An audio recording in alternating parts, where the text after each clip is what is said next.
From New York, this is Democracy Now!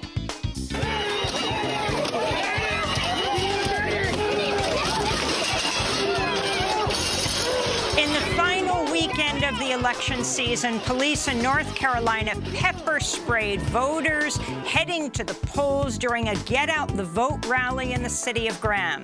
At least 8 people were arrested, including the rally organizer, Reverend Greg Drumright, who'll join us.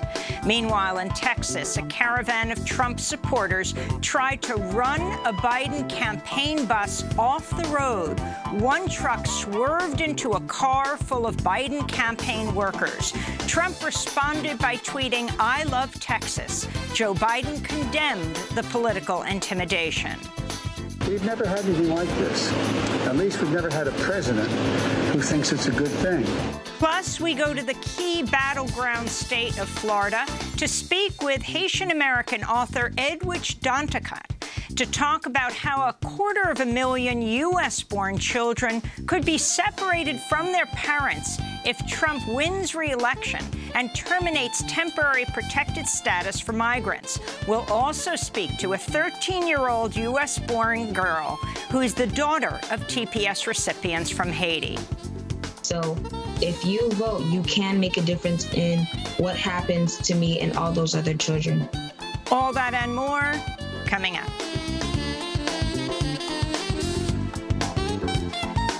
Welcome to Democracy Now!, democracynow.org, The Quarantine Report. I'm Amy Goodman.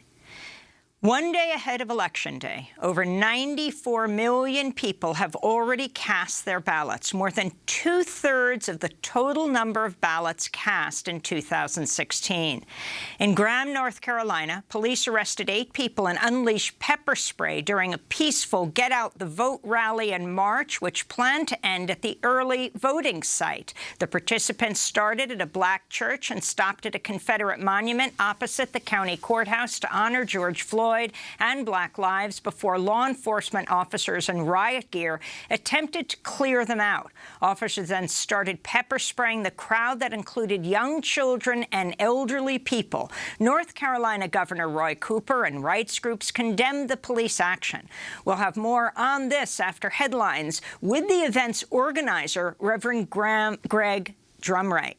The Texas Supreme Court on Sunday denied a Republican request to invalidate nearly 127,000 drive-through votes cast in Harris County.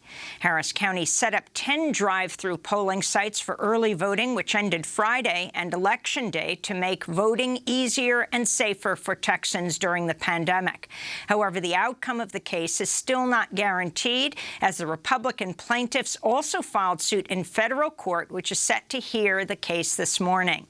One of the plaintiffs is Stephen Hotze, a coronavirus and QAnon conspiracy theorist, who said, quote, "The deep state could have been the ones that orchestrated this whole viral problem with the virus."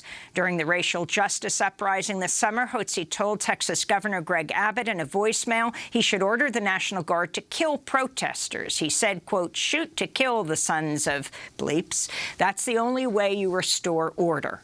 Kill 'em," Hotze said. Joe Biden campaigned in the battleground states of Michigan and Pennsylvania over the weekend, blasting President Trump over his handling of the coronavirus pandemic and the climate crisis. This is Biden speaking at a socially distanced drive-in rally in Philadelphia Sunday. This is the most important election of our lifetimes. We're at an inflection point. So we have to vote like we never did before. Every day is a new reminder of how high the stakes are, of how far the other side will go to try to suppress the turnout. Axios is reporting President Trump plans to declare a premature victory Tuesday night if he's ahead of Joe Biden in early returns.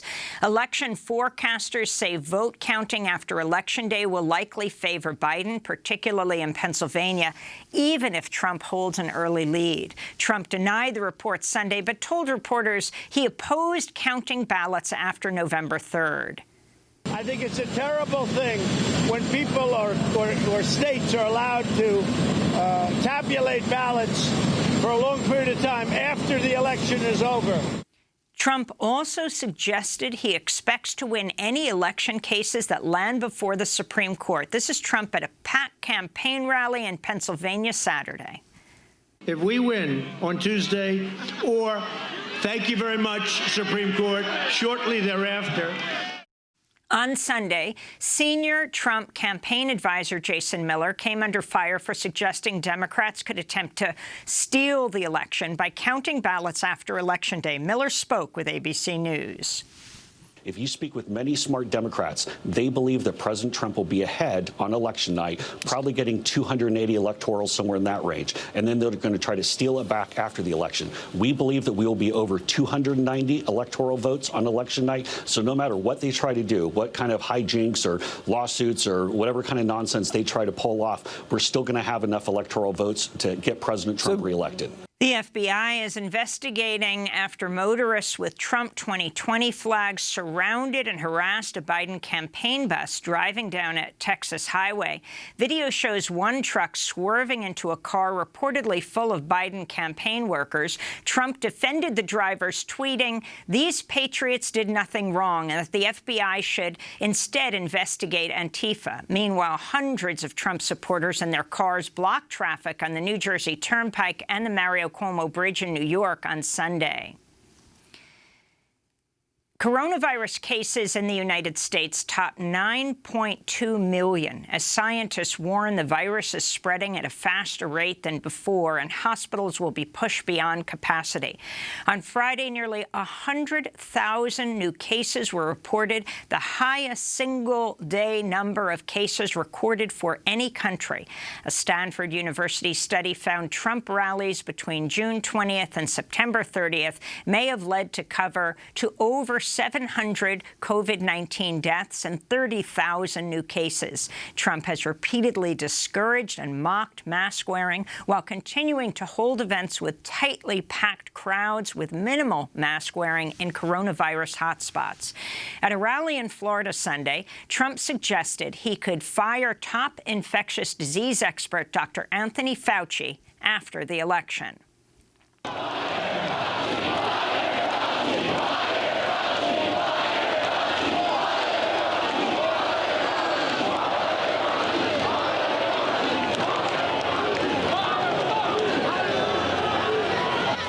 Don't tell anybody, but let me wait till a little bit after the election.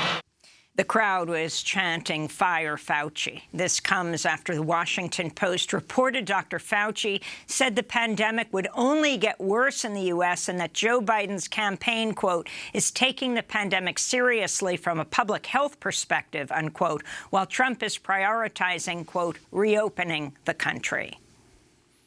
In immigration news, an investigation by Reveal in the Los Angeles Times shows both the Obama and Trump administrations detained tens of thousands of migrant children for longer periods of time than previously known.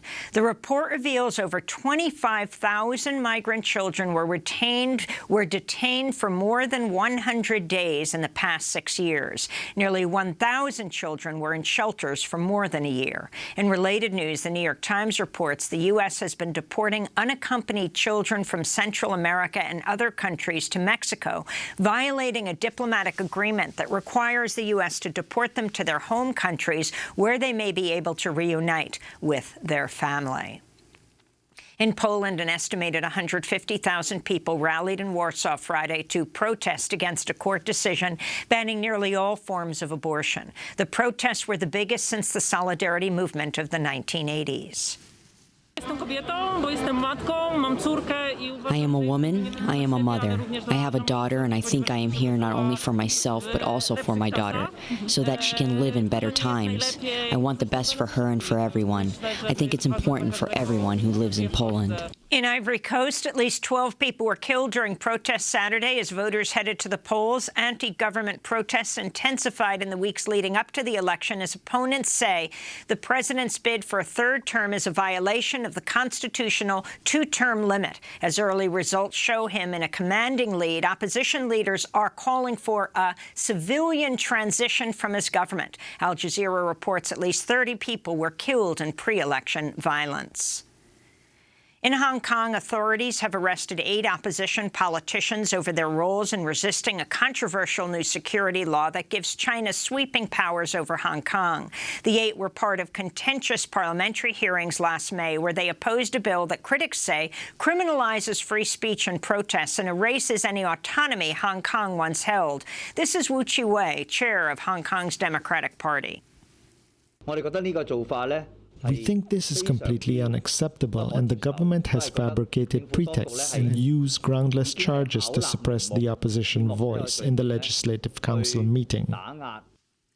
Meanwhile, calls are growing for China to release 12 activists arrested at sea in August after they allegedly tried to reach Taiwan from Hong Kong by boat. Lawyers hired by families of the 12 prisoners say they've been harassed by Chinese authorities and have not had any access to their clients. In the Philippines, at least 16 people died and 1 million evacuated as Super Typhoon Goni, the world's strongest typhoon this year, ripped through the island of Luzon on Sunday. Goni is the 18th typhoon to hit the Philippines in 2020. Climate change is causing more intense and more frequent tropical storms in the Philippines, with mass deforestation, mining, and intensive farming further compounding the deadly effects of extreme weather. In Turkey, rescue workers are continuing to search for survivors in the western city of Izmir after a 7.0 magnitude earthquake hit the Aegean Sea Friday, killing at least 80 people in Turkey and 2 people in Greece. Nearly 1,000 people were injured and at least 20 buildings destroyed. And the veteran Middle East reporter and author Robert Fisk has died in Dublin at the age of 74 after a suspected stroke. Fisk spent decades writing for the British newspaper The Independent, where he covered the Iranian Revolution, civil wars in Algeria, the Balkans, Lebanon, and Syria, U.S. sanctions against Iraq, and the U.S.-led invasion of Iraq in 2003. Fisk wrote extensively about the Soviet and U.S. invasions of Afghanistan and interviewed Osama bin Laden 3 times in the 90s, one of the few Western journalists to do so. This is Robert Fisk speaking on Democracy Now! In 2008, just 1 month ahead of the presidential election. And we start using phrases like victory. We should be talking about phrases like justice for the people of the Middle East. If you have justice, you can build democracy on it. And then we can withdraw all these soldiers. We're always promising people in the Middle East democracy and packages of human rights off our supermarket shelves, and we're always arriving with our horses and our Humvees and our swords and our Apache helicopters and our M1A1 tanks. The only future in the Middle East is to withdraw all our military forces and have serious political, social, religious, cultural relations with these people. It's not our land. Robert Fisk had died at the age of 74 in Dublin. And those are some of the headlines. This is Democracy Now!, democracynow.org, The Quarantine Report. I'm Amy Goodman. We begin today's show in the battleground state of North Carolina. On Saturday, police in Alamance County pepper-sprayed voters taking part in a peaceful Get Out the Vote rally. The rally began at a local black church and was scheduled to end at an early voting site in Graham, North Carolina, which is located between Durham and Greensboro. During the rally, participants stopped near a Confederate monument and paused in the street for 8 minutes and 46 seconds to remember George Floyd, who was killed by police in Minneapolis in May. Floyd's niece was scheduled to speak, but didn't get a chance.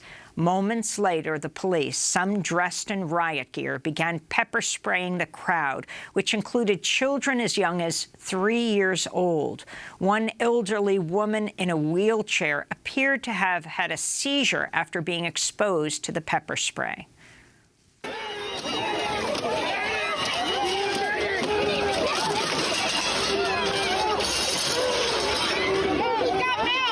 Democratic congressional candidate Scott Huffman was pepper sprayed and recorded this video in his car moments later.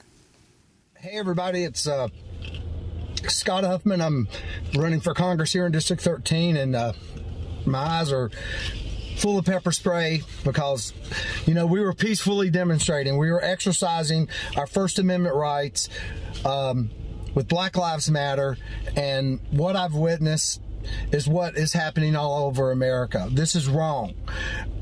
People should be allowed to show up, to exercise their rights, to vote. We're all taxpayers. The police work for us. Yet today I witnessed pepper spray, chemical weapons being sprayed on my fellow Americans. Saturday was the last day of early voting in North Carolina, but the march never made it to the polling site. At least 8 people were arrested during the rally, including the march organizer, the Reverend Greg Drumright, who joins us now from Greensboro. He's lead organizer of Justice for the Next Generation Coalition. Reverend Greg Drumright, welcome to Democracy Now! Can you take us through Saturday? What happened? Good morning to all of your viewers, and certainly to you, and thank you for having us. Saturday is, in some instances, still a blur. We still have people recovering from those tear gas and pepper spray attacks. We started the morning really knowing that there was going to be some form of a materialized effort to quell our success and to quiet our voices, even though we prayed intently and we met several times over with the local authorities there, asking them not to bring militia force to our march. As you and I know now, that was not the case. So explain what the purpose of your rally was, where you went, and when the police moved in and attacked you. We landed there after marching for about 3/4 of a mile on the north side of Main Street, just before the Court Square, where we were allowed, we were in full cooperation with our agreement with authorities. Once we got to North Main Street in front of a Confederate monument, we kneeled 8 minutes and 46 seconds, as you have uplifted, in honor of George Floyd's family. And I need to say that George Floyd's family, 4 members of the family, was there with us on the front line. After 8 minutes and 46 seconds, we got up and began to prepare for our rally. And just as the Graham Police Department uplifted in their press conference yesterday, at the 9-minute mark, they began to release pepper spray and tear gas upon our marchers, stating that we were not moving fast enough out of the roadways. I don't know if you know arithmetic well enough to discern that that's only 14 seconds for hundreds of people to remove themselves peacefully onto the sidewalks.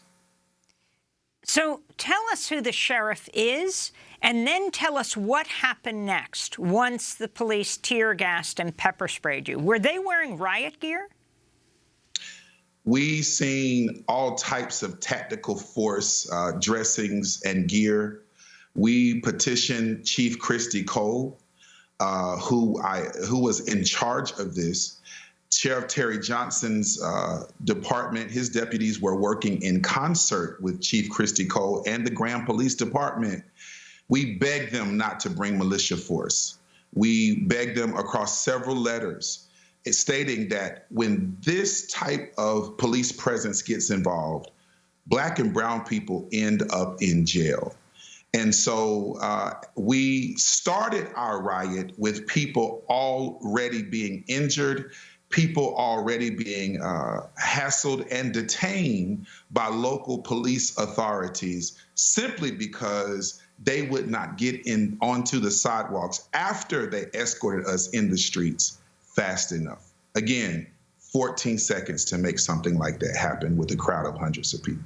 The Graham Police Department held a news conference Sunday to answer questions about the pepper spraying of the marchers at Saturday's event. This is Lieutenant Daniel Sisk.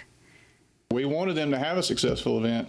They were under the same understanding we were, that we thought when the event started that they were not authorized to keep the road closed for an extended period of time, that the road closure was temporary just to accommodate the march, which we led from the chapel, had a road closures up to the courthouse. And when we gave the order to clear the road, and when it was clear to our officers that the people had no intent of clearing the road, that's when we deployed the pepper fogger measure just to get them out of the roadway.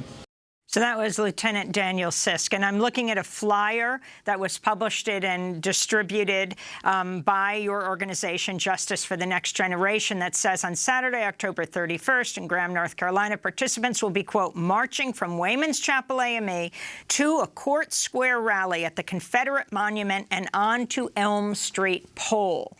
So talk about that endpoint. You had hundreds of people. Many were going to vote.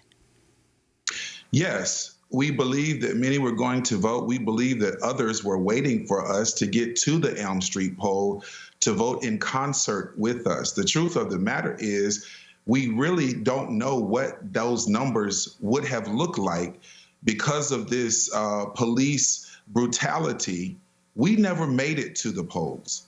And therefore, we believe that this interaction, this interference from local authorities has obstructed our marchers from not only lifting up our First Amendment rights to protest, to speak out, but also our rights to vote. This interaction from the police most certainly kept people from voting in Alamance County.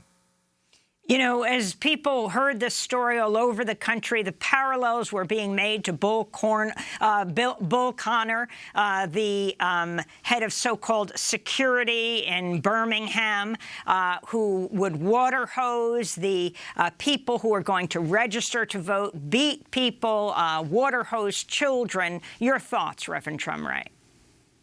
This is a sheriff that has been sued by the federal government in 2012. He's been sued by the government for actually disproportionately arresting Black and brown people, even referring to Hispanics as taco eaters. Sheriff Terry Johnson and his department has long suppressed the citizens of Alamance County. There are horror stories. The fear-mongering in Alamance County is very intense. As a matter of fact, as we have organized there all summer long, there are people who are in support of our movement, but fear for their safety. One of our marchers, one of the speakers of our march, uplifted the fact that she, as a business owner, has been targeted. Other members of our march has had the KKK show up in their yard, and all of them have information that lead back to Sheriff Terry Johnson's administration. And what happened to the woman in the wheelchair? We seen her yesterday. She is still recovering. She is very sore and she is very shaken, and her spirit, as you might imagine, is broken, but she's not cast down, is what she told me. We are hoping that she makes a full recovery. We believe that she has lost the use of one of her mobile wheelchair units, and therefore we are still fighting for all of the people that are recovering from the incidences on Saturday, and we're going to return to the streets on Tuesday. Reverend, how did you get arrested? Did you say, how did I get arrested? We were standing there holding our ground because we were permitted to be at the court square until 2 o'clock with our rally. And the police, the law enforcement, the deputies formed a militia line, and they impeded upon us. They wrestled many of the folks that ended up in jail with me onto the ground. Those were people who had already been pepper sprayed by this same police force. I was grabbed by my clothing and roughed up and taken into custody right there in front of the Confederate Monument. Can you talk about who you met in jail? I met folks that I didn't know yet. I met people that were there to stand with us in solidarity. I met black folks and white folks in jail. I also met a young man who did not come in with the crew, the particular crew that I was detained with. And I didn't think that he knew who I was. I certainly didn't know who he was. And I had a split second to ask him as he was being released just minutes before me in passing and processing, "Sir, are you going to vote?" He looked at me and said, "Reverend Drumright, I was going to vote with you today." Finally, I'm looking at a piece from the Triad City Beat in September that said supporters of the president's re-election bid yelled white power from pickup trucks in Trump convoy in Alamance County, organized by neo-Confederate activist Gary Williamson. Can you talk about the climate in your county? Well, let me just say that it is a known fact that Sheriff Terry Johnson has a relationship with Gary Williamson.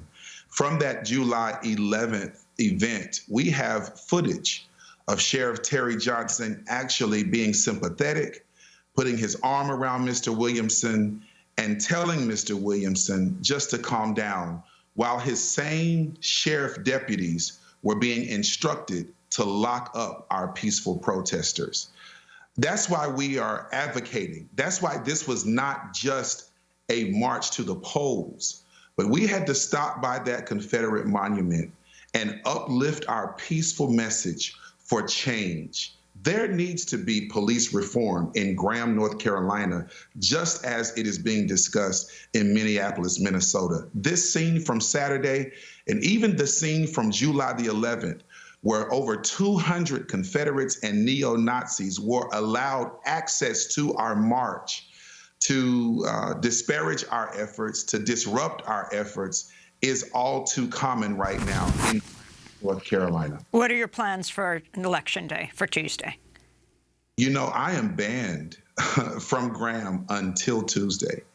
And so we are having to do this under so many different dynamics.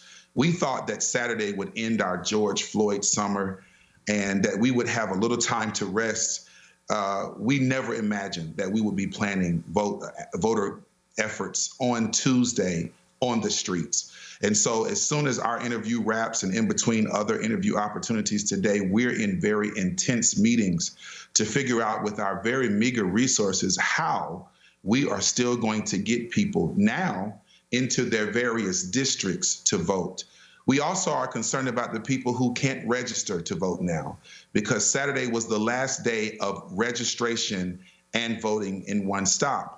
And so we know for a fact that there are people who will not be able to vote simply because of the police brutality that we incurred on Saturday.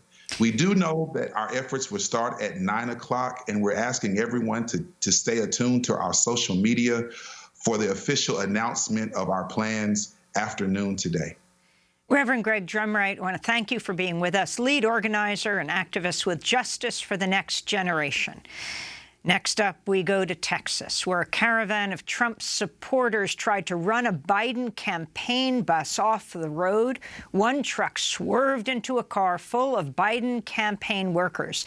And a QAnon supporter has sued Harris County, home to Houston, to throw out nearly 127,000 early votes from 10 drive-through polling locations. It goes to court today. Stay with us.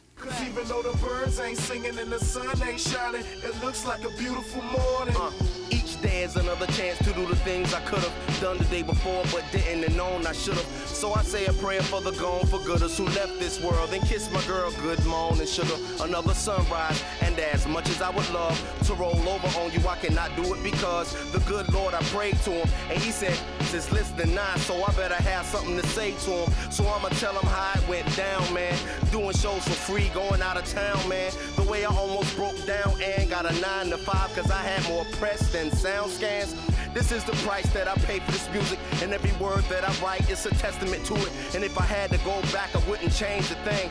Wouldn't recut it, re-edit, or change a frame, cause it would not be fair to turn my back on the struggle when that exact same hustle got me here. Told from the get up, we three the hard way, and Broadway's the only place you ever throw a set up. Speechless is what you be if we ever met up. Beautiful Morning by Little Brother from Durham, North Carolina. This is Democracy Now!, the Quarantine Report. I'm Amy Goodman as we turn to Texas, where polls show a close race between President Donald Trump and Democratic nominee Joe Biden. On Friday, a caravan of Trump supporters surrounded, then following a Biden campaign bus on a highway between San Antonio Antonio, and Austin. A Biden campaign official described it as an attempt to slow down the bus and run it off the road. The Dallas Morning News reports one of the pickup trucks that tailgated the bus swerved into a car full of Biden campaign workers, leaving deep dents in the passenger side. There is video of all of this. After the attack, Texas Democrats canceled 3 scheduled campaign events. This came days after the president's eldest son, Donald Trump Jr., called on his father's supporters to, quote, get out there, have some fun. On Saturday, President Trump retweeted part of a video of the incident, writing, quote, I love Texas. Then on Sunday, Trump lashed out at the FBI for investigating it, writing, quote, these patriots did nothing wrong, suggesting they should instead investigate Antifa. This comes as Texas voters have already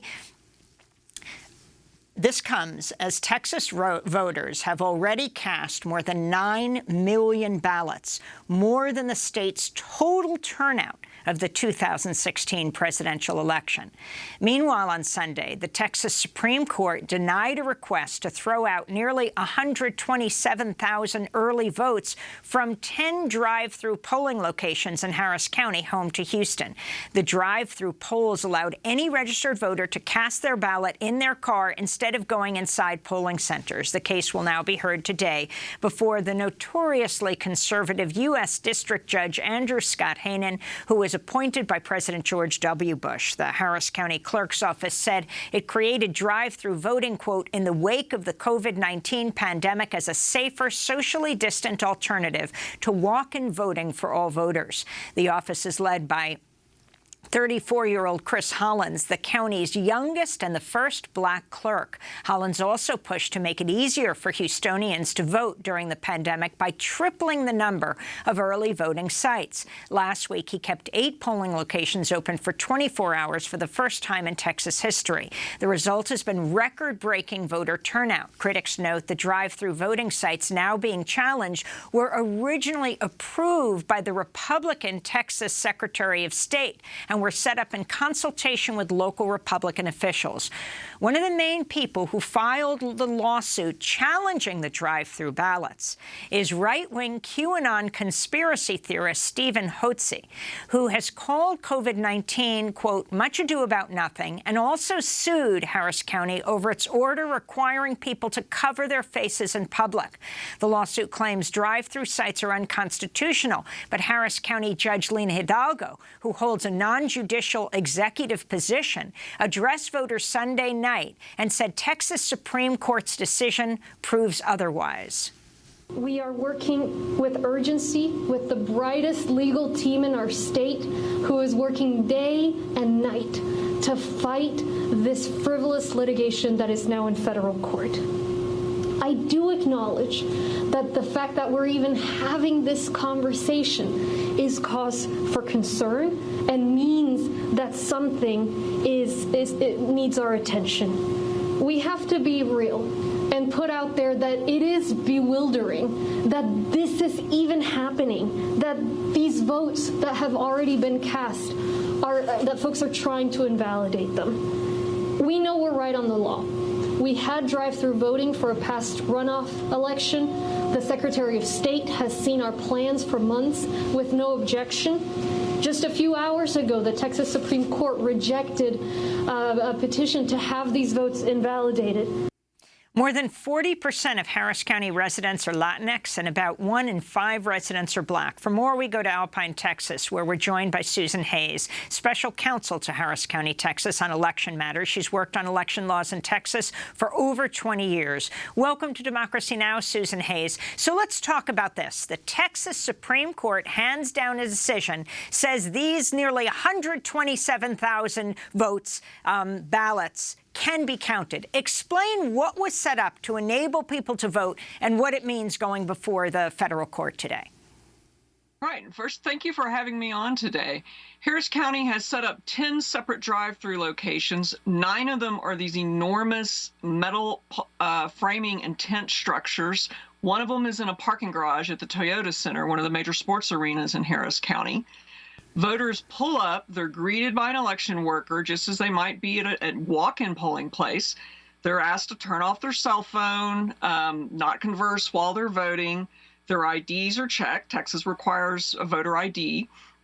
And then they come into the polling station. They sign a roster just as they would in in-person voting. The voting machine, which is attached to a cable, is handed into the voter's window, and they vote from the seat of their car. Hand the machine back. It is sanitized between every voter. We've taken enormous efforts to try to keep the in-person voting as sanitized and safe as possible, given the pandemic. And then they pull on out. It's been enormously popular. About 10% of our in-person votes so far have been through the drive-through locations.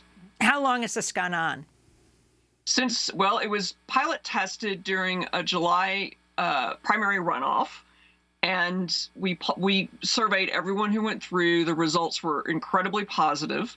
So the Commissioner's Court, which has the power under state law to approve polling locations, voted unanimously, including the 2 Republican members, on August 25th to approve these 10 locations, along with the other 112 early voting locations in Harris County.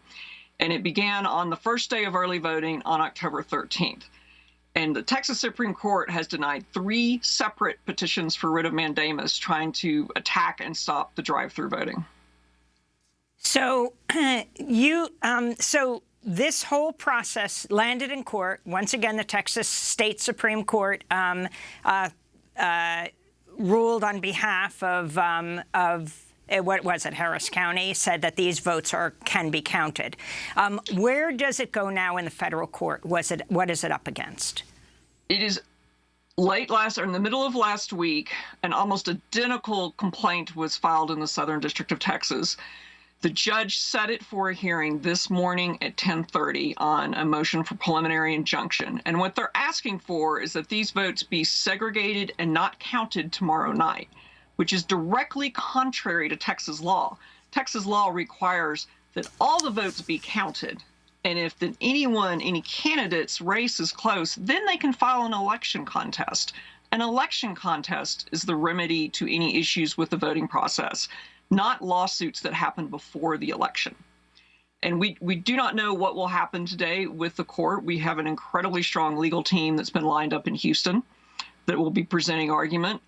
And a lot of organizations have weighed in to file, including some very prominent Republicans. The former Republican Speaker of the Texas House has filed an amicus brief backing up Harris County and backing up the right for everyone to vote. So tell us who Stephen Hotze is, who is among those who filed this petition in the federal court to throw out the more than 126,000 vote ballots. Hotze has been a figure in extreme Texas politics for decades. Decades ago, he lived in Austin and did a lot of anti-LBGT attacks.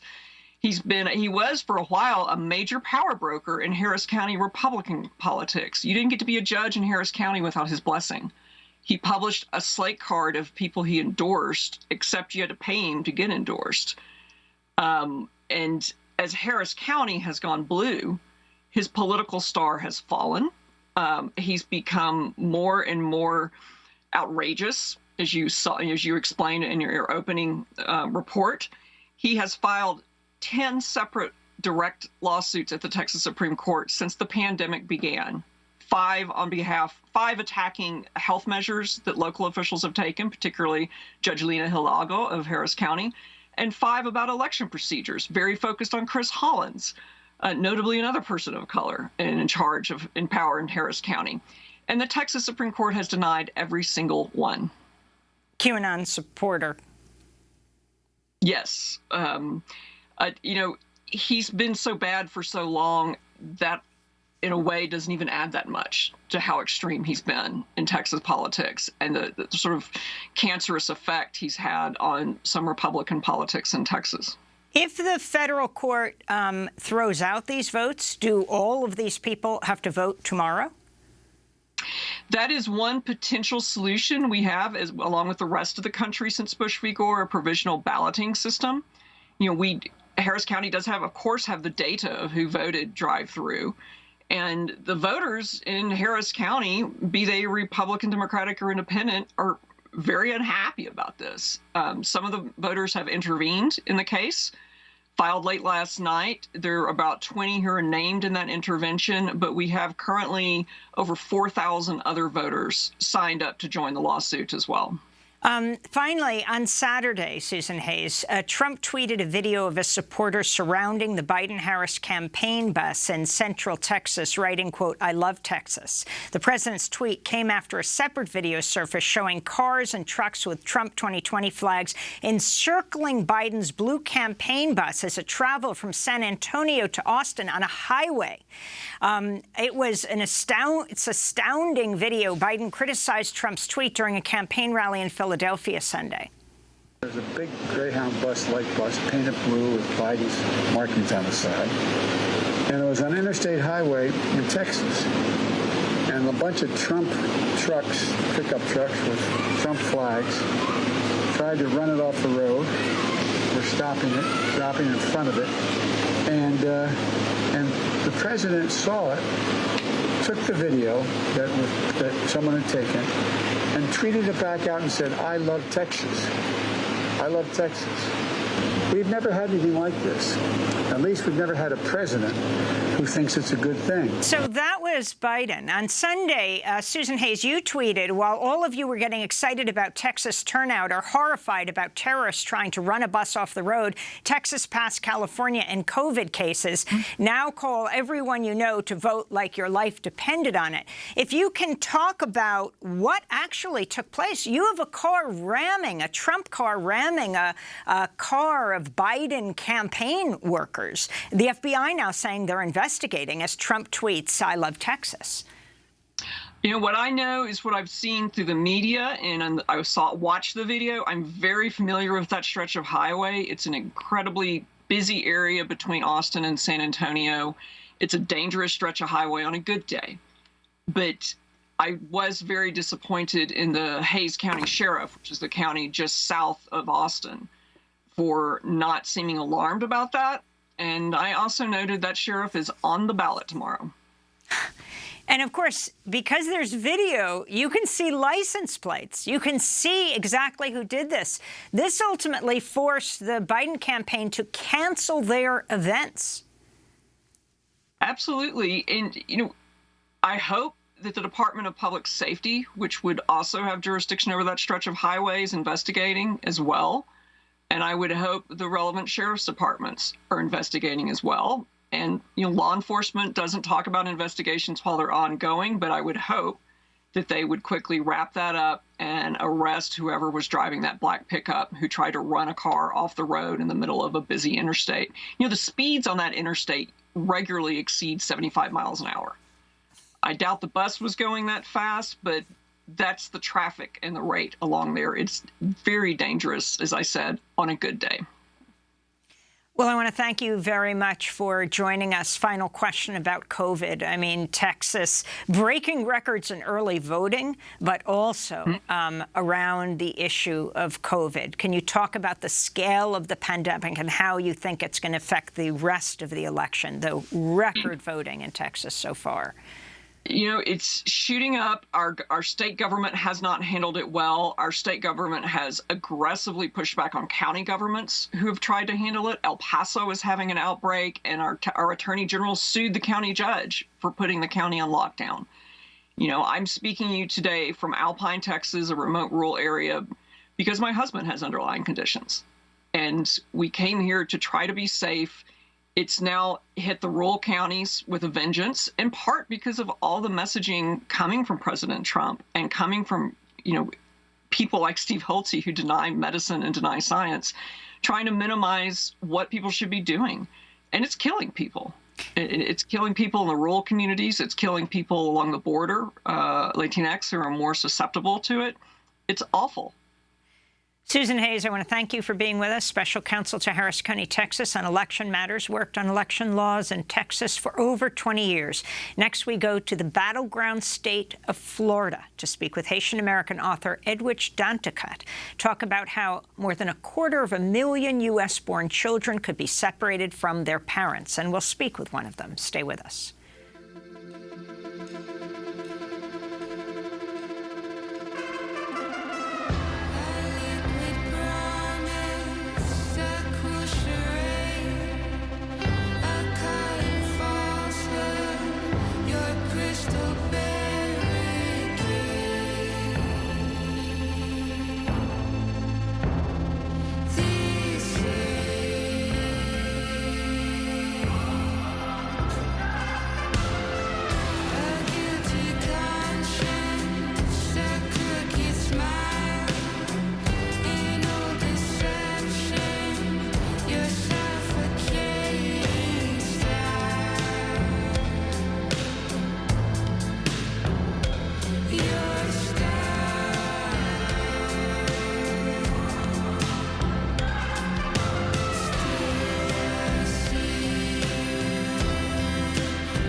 by Futuro Conjunta.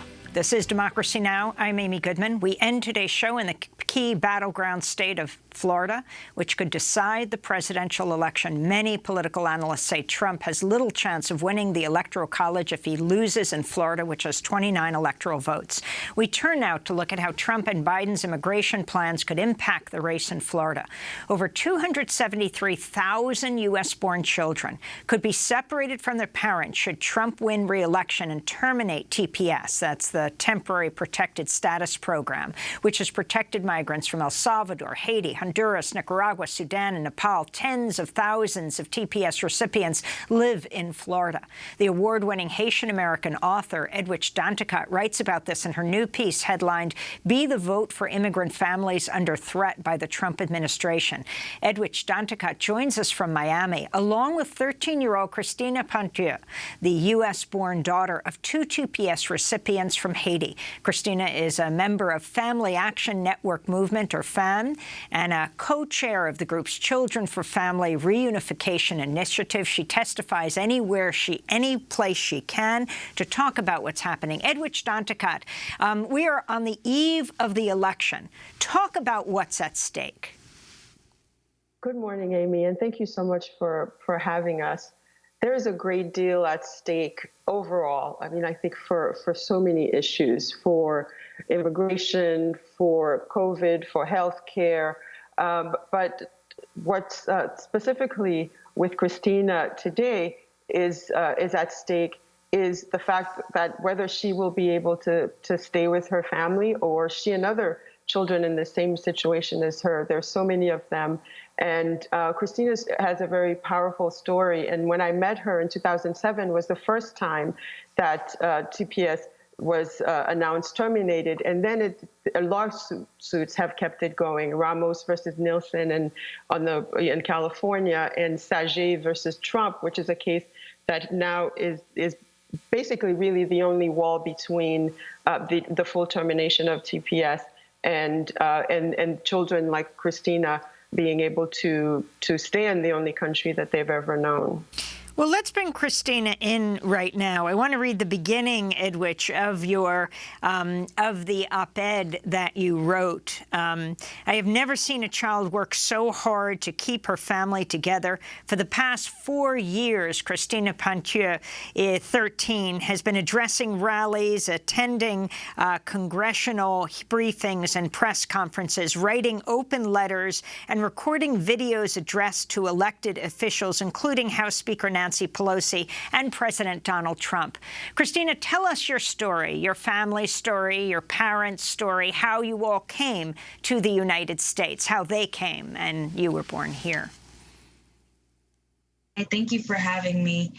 Well, my parents, they came from Haiti, and they've been living in the U.S. for about 20 years now, and they came in 1999, where they came to America for a better life, just because in Haiti, they couldn't really make their future a lot better. They didn't see their future getting better in where they were living.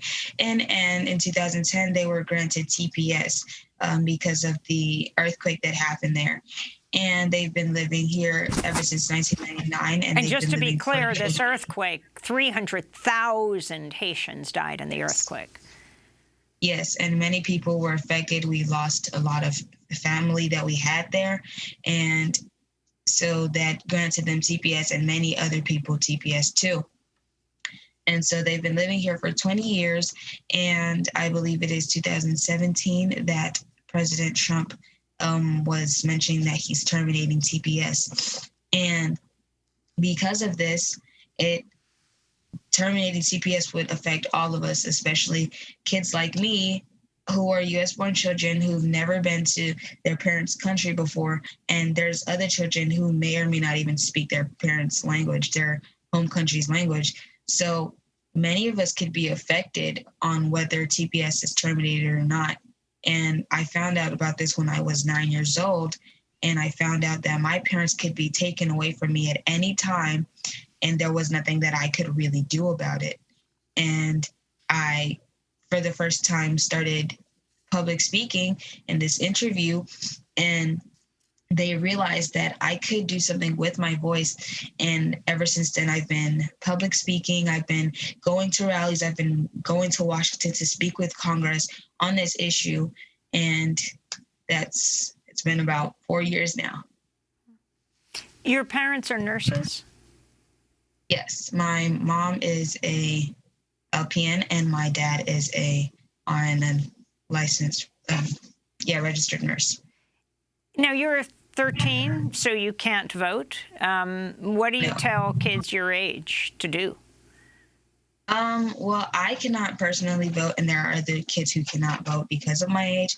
But I do tell kids my age to, encourage their parents to vote because they can, give their parents a little idea, what, I should vote. And I do speak to adults too, and I tell them it's very important that you vote because even though it is one vote, many votes together can make a difference, and your vote really does matter and it does count. And Florida sure does make a difference. The other day, we reported on The Guardian reporting that the Trump administration has significantly increased deportations to Haiti in the weeks before the presidential election, triggering concerns for the safety of asylum seekers and the possible spread of coronavirus in Haiti.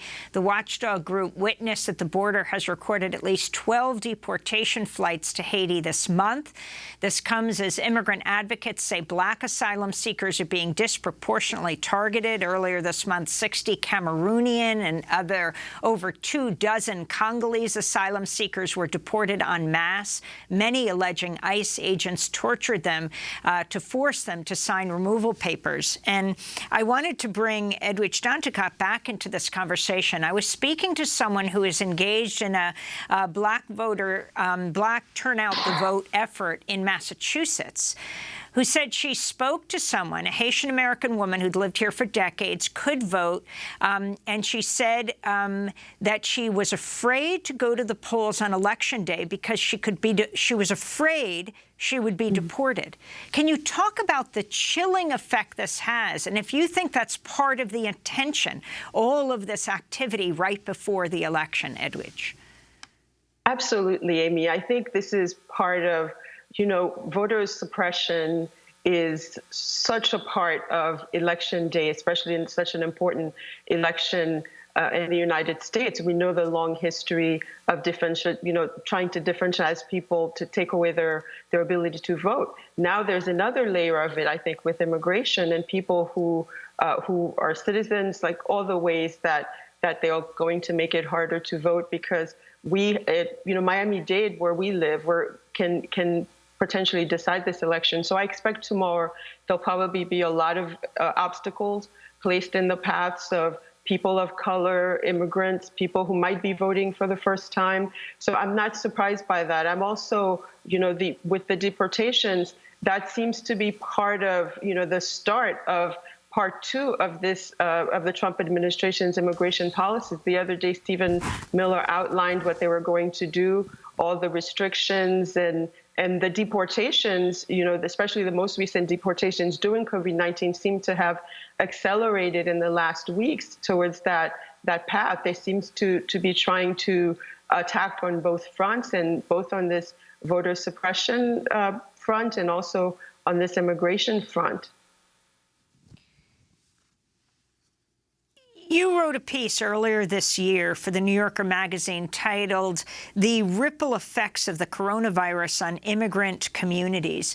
As we move into this election and this record surge of COVID-19 throughout Florida, throughout Texas, throughout the Midwest, the upper Midwest, across the country, the effects you fear this will have on the election. And also, if you can comment on President Trump coming to Little Haiti in Florida years ago, and saying when he was running for president, saying he will represent Haitian Americans.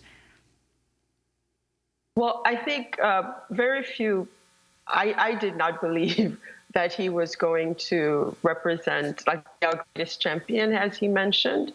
But it's actually been worse than he actually hinted, with these deportations, certainly, that are accelerated during COVID-19, the family reunification removed. Haitians can no longer apply for work visas, certain work visas that were available to us before. So that is certainly the opposite of that promise. But I think the ripple effects certainly are throughout the immigrant community where we live. Miami-Dade, which is going to be such an important part of this election, because we have quite a lot of immigration to Miami. And people during COVID, we've had a disproportionate probably number of deaths here as well. And people who are immigrants might be more afraid to go for health care, right? Because they might worry, for example, if they're on the process to immigration, they might worry about the public charge, about having a green card not available to them later on, which then would reduce their chances of progressing, of becoming citizens. So there's a lot, there's so much at stake. And I think Christina, which is one of the reasons that I wanted to write about her in this piece, gives us a new way of looking at voting. Maybe some people who are jaded about voting, she reminds us, and all my neighbors remind us that, you know, our vote really affects not just us, but people around the world. And finally, Edwidge, the whole country, maybe the world, is looking at Florida.